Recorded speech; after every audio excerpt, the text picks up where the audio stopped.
बेवफाई की सजा मौत।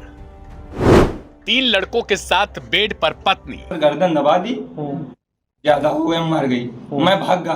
तारीख थी 17 जनवरी 2026। सुबह का वक्त था। कानपुर के महाराजपुर थाने में एक युवक सचिन भदौरिया रोते हुए आता है। उसके हाथ खाली थे लेकिन जुबान पर था एक बयान। सचिन भदौरिया ने पुलिस स्टेशन के अंदर जाते ही पुलिस वालों से रोते रोते कहता है कि साहब, मैंने अपनी पत्नी का गला घोट के मार दिया है। उसकी लाश कमरे के अंदर बिस्तर पर पड़ी है, मैंने उसे कंबल से ढक दिया है। अब उसकी बात सुनकर पुलिस चौंक जाती है। पुलिस तुरंत सचिन के किराए के मकान पर पहुंचती है। वहां एक चारपाई पर कंबल में लिपटी 22 वर्षीय श्वेता का बेजान शरीर पड़ा था। मौत का कारण दम घुटना। अब सवाल ये था कि आखिर ऐसा क्या हुआ कि सिर्फ 4 महीना पहले अपने परिवार के खिलाफ जा करके कोर्ट मैरिज करने वाले इस जोड़े की कहानी इतने भयानक अंत पे पहुंच गई। तो चलिए इस घटना को शुरू से समझते हैं। तो इस कहानी की शुरुआत होती है कुछ साल पहले। सचिन और श्वेता दोनों एक ही गांव के रहने वाले थे। जान पहचान तो पहले से थी ही, बातचीत बढ़ी और फिर धीरे धीरे दोनों में एक दूसरे से लगाव हो गया और फिर प्यार हो गया। यह प्यार कोई 1-2 दिन का नहीं था, कई महीनों में बना हुआ रिश्ता था। अब श्वेता और सचिन दोनों एक दूसरे से शादी करना चाहते थे।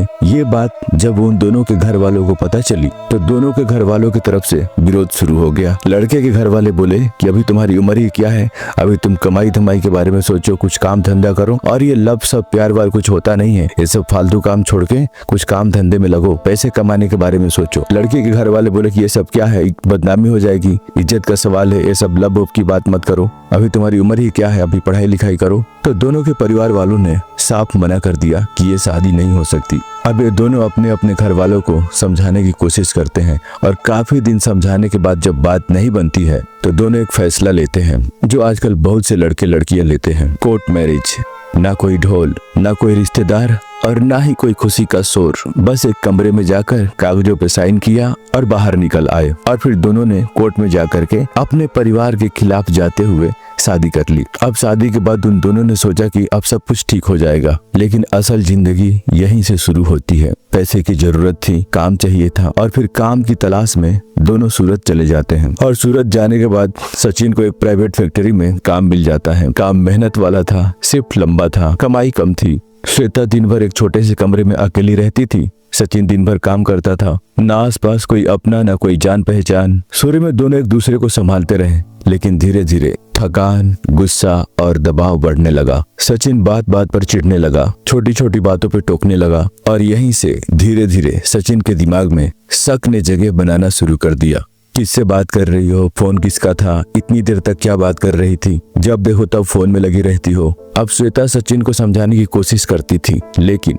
जब शक हो जाता है तो समझाने से दूर नहीं होता। करीब 1 महीने बाद सचिन ने सूरत में काम छोड़ दिया। कहा अब सूरत में नहीं रहेंगे, यहाँ काम धंधा अच्छा नहीं है, पैसा भी नहीं मिल रहा है ठीक, मेहनत बहुत ज्यादा करना पड़ रहा है, यहाँ आगे कुछ फायदा ही नहीं है, इससे अच्छा तो अपने कानपुर में ही रहते। और फिर ये दोनों फैसला करते हैं कि अब वापस ये दोनों कानपुर जाएंगे, सूरत में नहीं रहेंगे। और फिर दोनों वापस कानपुर आ जाते हैं। कानपुर आने के बाद कानपुर के महाराजपुर इलाके में न्यू हाईटेक सिटी में एक छोटा सा कमरा किराए पर लेते हैं और फिर से अपनी जिंदगी की नई शुरुआत कानपुर में करते हैं। वही पुरानी जिंदगी, चारपाई, पंखा, बल्ब और छोटा सा कमरा। अब कानपुर वापस लौटने के बाद सचिन ने रोजी रोटी चलाने के लिए एक ऑटो किराए पे लिया और फिर वो ऑटो चलाने लगा। अब सचिन दिन भर ऑटो चलाता और श्वेता दिन भर घर पे अकेली रहती। तो जहाँ पर सचिन ने किराए पे कमरा लिया था और जहाँ पे श्वेता और सचिन रहते थे, वहीं पर सामने में इंजीनियर कॉलेज के कुछ लड़के भी रहा करते थे। उन लड़कों का आना जाना लगा रहता था और श्वेता का स्वभाव भी खुले विचारों वाला था। श्वेता भी उन लड़कों से बात कर लिया करती थी, अक्सर नजरें लड़ जाती थी और श्वेता उन लड़कों को देखकर हंस भी दिया करती थी। और फिर धीरे धीरे श्वेता इंजीनियर कॉलेज के उन लड़कों से हंस हंस कर बात भी करने लगी। लेकिन सचिन के लिए धीरे धीरे यही बात जहर बनती जा रही थी। वह सामने से तो कुछ नहीं कहता था, लेकिन मन में सब कुछ जोड़ता रहता था। अब शुक्रवार का दिन था। शाम के वक्त सचिन अपने दोस्तों के साथ पार्टी करने के लिए निकल गया और रात के करीब 9 बजे उसने अपनी पत्नी श्वेता को फोन किया और कहा कि आज मैं रात में घर नहीं आऊंगा। तो श्वेता ने थकी हुई आवाज में कहा कि आज दिन में मैं सोई नहीं हूँ, बहुत नींद आ रही है, मैं भी सो जाती हूँ। उस वक्त किसी को नहीं लगा कि यह दोनों के बीच में आखिरी बातचीत है। मैं चला गया था दोस्तों के साथ पार्टी करने, मैंने उससे फोन करके कह दिया कि मैं नहीं आऊंगा। मुझे शंका पहले से ही थी। मैंने कहा मैं आज रात में नहीं आऊंगा। तो उसने बोला ठीक है, मैं आज दिन में नहीं सोई हूँ, मैं आज जल्दी सो जाऊंगी। मैंने कहा ठीक है। हमारी 9 बजे बात हुई।